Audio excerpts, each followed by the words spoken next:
Maganda mga bossing. So ngayong araw medyo makulimlim, pero ngayong araw mga boss available tayo para sa isang Toyota Fortuner. So panibagong SUV ulit tayo mga bossing, kasi yung ating mga Montero na ni-review talaga namang sold out na mga boss. Yung isa naka-reserve waiting sa approval ng financing, pero isa na take out na. Same time yung ating Toyota Vios, yung ating Subaru na white tsaka black. So talaga namang sold out na mga bossing, ano? Kaya ngayong araw mga bossing, eto kakahango lang, as in kararating lang nito. All stock pa to mga boss, hindi pa to na-detailing, hindi pa to nahihimas mga boss. Pero kita mo naman kung gaano kagara yung ating unit.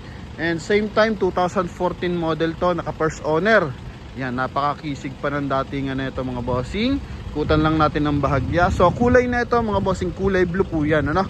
So kung papatitingnan mo lang, para siyang kulay black. So still ano ba yung nakalagay na ganoon mga bossing, ano? Yan, still dark blue ba to mga boss ang nakalagay sa kanyang description. Pero ito mga bossing, isa po itong V variant. Okay, so 4x2 na diesel engine makina, 2KD. And syempre naka leather to mga boss. Kaya sa ating mga buyers na interesado, so paipresyohan daw nila to ng 890. Pero sa atin, sa Promote PH, so bibigay lang to sa atin ng 830,000. Kaya napakaswerte ng ating mga viewers and buyers na makaka-take nito mga bossing. So papakita natin kung anong meron dito habang hindi pa to nahihimas mga boss, ano? So dito tayo sa ating front area, mapapansin mo meron siyang backup projector headlight mga bossing, yung kanyang high beam. And syempre yun nga, naka-special plate to. And malilinaw yung kanyang mga lens ng headlight, and mas lilinaw pa yan pag binapping ng bahagya. Same time, ganun din yung kanyang fog light. Then sa kanyang sidings mga boss, kita mo naman polished gray na R17 yan, naka 6 stud. Yan mga boss. Then kanyang stepboard, so medyo maalikabok pa nga yung kanyang stepboard mga bossing. Pero pantay na pantay mga bossing, ano? Kumbaga walang kayupi-yupi. And same time mga boss, yung kanyang door handle, so naka chrome na yan, may signal light na rin sa kanyang side mirror, naka full tint na to, and same time naka hood scoop to mga boss. Okay, so sa 2014 model naka hood scoop, kasi itong mga bossing is yung mga turbo yan. Okay, same time ito yung kanyang front grille, naka chrome din, napakagaranting nan mga boss. Sa running mileage nito is 109 mga boss, ano? Pero pasilip na natin, kahit 109 yung mileage niyan, pasilip natin yung kanyang interior mga boss. So dito tayo sa ating interior. So 890 pero 830, so 60,000 agad yung mati-discount sa atin ng ating viewers or buyers mga boss. So dito muna tayo sa ating door panel mga bossing. Kita mo naman meron siyang wood accent and naka chrome yung kanyang door opener. Yan, leather seat yung ating upuan, 2014 model yan, medyo mataas ang milyahe. Pero tingnan mo yung kanyang mga boss, yung kanyang upuan. So all stock yan mga boss, no? Walang kapunit-punit. May UP ng konti, pero hindi siya lundo mga boss, no? And same time, ito yung kanyang steering wheel. So meron siyang hands-free connection dito. And dito naman is naka 2-din audio system. Yan, naka automatic climate control, syempre automatic transmission. Napakagara ng kanyang interior. So running mileage 109,446. Yan, check natin yung kanyang mga power fold side mirror mga boss. So yan mga bossing, okay pa. Then yung power adjust niya mga boss. Yan, dapat goods pa yan mga bossing kahit matanda na yung unit. Pero 14 model lang to mga boss, napakakinis pa na ito. Okay, so ito naman yung kanyang mismong dashboard mga boss. Pantay lang natin ng bahagya. Okay, ikutan pala natin kasi nakaikot yung gulong Ganda ng na ito mga bossing, steering wheel. Yan, same time sa kanyang dashboard meron siyang wood accent dito na kulay gray mga bossing. Yan, then pagdating dito sa kanyang second row, ito mga boss, yung kanyang second row. So even sa likuran, walang lundo yung mga upuan. Okay, maganda yung kanyang leather seat mga bossing. Then ito yung kanyang door funnel. Mga issue, pakitaan pala natin. Ito yung mga issue niyan mga boss. Yan. So yan, malilimitahan lang ng konti yan pag nabapping na to mga boss. Okay, pag nabapping na siya. And same time, ito may mga tiko konti, pero hindi talaga siya yung pudpod mga bossing. So usually I think ito not sure lang kung politiko may-ari nito mga bossing ha. Kasi naka-special plate to tapos NCR mga boss. Yan no. So I think ganun to, pan-service lang to. And may reverse parking sensor yan mga boss. Sa likuran meron siyang chrome accent. V variant mga bossing ha. Ang pagkakaiba lang nito sa ating isang model na mas mataas dito is yung 4x4, V variant na 4x4. So good for 7-seater to. Tingnan mo naman mga bossing ha. Hindi pa nalilinis yan. Oh. Yan, hindi pa nalilinis yan mga bossing. What if malinis pa yan mga boss? Oh. Yan, same time ito yung kabilang side. Gara oh. No? Ito mga bossing, yung mga tama-tama niya usually sa pinto. Pero sa mismong body, UP wala. Gas-gas ng bahagya, alikabok, yan marami. Upuan, mga boss, ito. Armrest, may armrest din.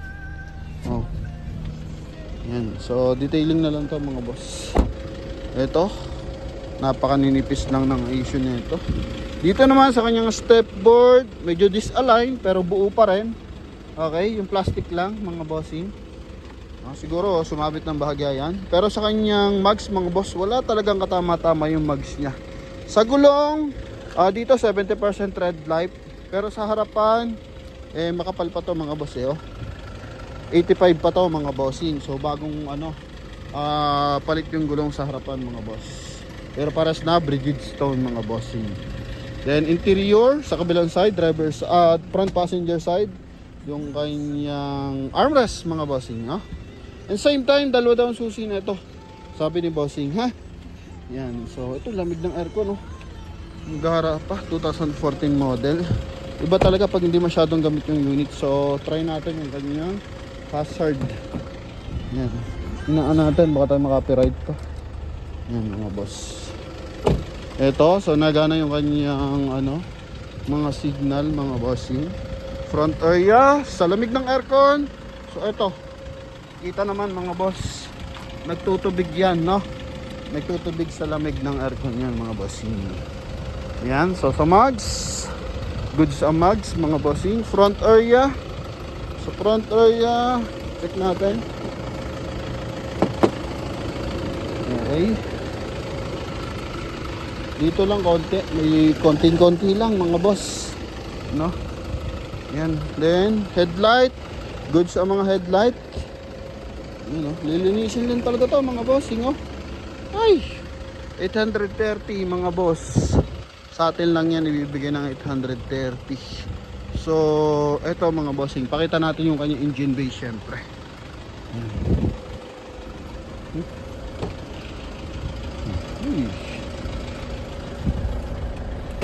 Yan mga bossing. Engine bay tayo, hood scoop, original hood scoop yan sa 14 model. Usually may nagbebenta pa ng 14, 13 nga, may 600 plus pa para 650. Pero ito naman mga bossing, diesel engine naman to, tsaka 14. Yan, so sa 830 mababa na yun mga boss. Ito yung kanyang hood mga bossing, all stock yan, medyo madumi. Medyo madumi pa yan mga bossing kasi pag nalinis na yan, at least dito kita mo na kung may mga liquid, mga amag. So kita naman natin. Motolite na gamit is battery pala is Motolite XL. Walang issue ng banggayan dito mga boss. Okay. Yan. Yung kanyang engine bay. So makina ang gamit na ito is 250. Mga bars ng interesado, ito po yung ating Toyota Fortuner 2014 model. Okay, so ito mga boss, yan para mababa lang to ng bahagya, konting-konti lang mga boss. May awang na ng konti. Ito small difference lang. Yan mga boss. Okay, pero napaka basic lang yan mga bossing. Kahit sa 850 goods pa rin yung presyo basta ganito kakinis yung unit. Yan mga boss. Guwapo na ito. Ano pa bang meron dito? So ito mga boss. Okay. Mga bintana. So good sa mga bintana niyan. Check natin. Anong brand ng bintana ang ginamit? Tilt film. So wala nakalagay. So it's possible na mga ano lang. 3M mga boss. Ayan, 3M ang gamit na tint natin dito sa ating Toyota Fortuner na to. Same time, roof rail. Yan, so pwede nyo lagyan ng roof rack. Medyo madumi mga boss kasi nga kararating lang na ito. Pero pag ito nalinis ng bahagya, talagang napakagwapo na ito mga boss. Ano? Pero dito sa ating gwapong-gwapo na to. Nakita na natin, no. Yan. So ito mga boss. Yan lang, maliliit lang mga boss. Okay, so yun lamang mga bossing sa mga buyer natin interesado. So pwede kayo tumawag sa ating contact number na nasa screen. Ulitin natin to, Toyota Fortuner 2014 model B variant na diesel engine mga boss, ano? And same time 890 sa walk-in, 830 lang sa promote PH. So sa mga buyers natin interesado, kung kaya nyo to mga bossing, anuhin nyo na to mga boss habang di pa nalilinis. Kasi mamaya minsan kasi pag gumaganda yung unit, so tinataasan pa nila yung presyo. Is maganda, binibigay sa atin yung net price para at least kumbaga yun na yung i-deal natin mga bossing, ano? Kasi pag malinis na yan, sobrang ganda ng unit, minsan na-attract yung dealer na taasan ng bahagya yung sasakyan. Minsan tumataas ng 30, 40, 50, depende mga bossing. Okay, lalo na pag mga walk-in buyer. Pero sa atin, bibigay ito sa atin tawad mga boss, ano?